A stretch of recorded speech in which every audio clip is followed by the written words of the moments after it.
আসসালামু আলাইকুম। আজ আমরা বলবো আমার প্রিয় নবী হযরত মুহাম্মদ সাল্লাল্লাহু আলাইহি ওয়াসাল্লাম এর একটি আশ্চর্য, কষ্টকর কাহিনী।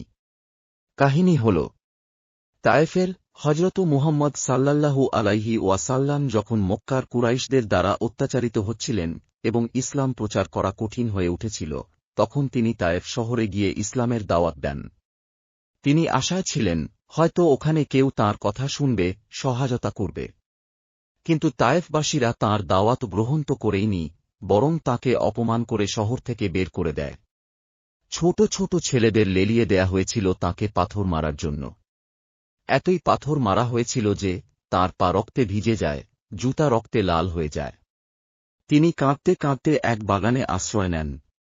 সেখানে তিনি আল্লাহর দরবারে এই মর্মস্পর্শী দোয়া করেন, হে আল্লাহ, আমি আমার দুর্বলতা, অসহায়ত্ব ও মানুষের কাছে আমার তুচ্ছ অবস্থার অভিযোগ তোমার কাছেই করছি। এই ঘটনার পর ফেরেশতা জিবরাইল পাহাড়ের ফেরেশতা সহ এসে বলেন, হে রাসূল, আপনি আদেশ দিন, আমি 2 পাহাড় এক করে পুরো তায়েফ ধ্বংস করে দিই। কিন্তু নবীজি সাল্লাল্লাহু আলাইহি ওয়াসাল্লাম বলেন, না, আমি চাই যে হয়তো এদের বংশধরদের কেউ একদিন আল্লাহর একত্বে ঈমান আনবে।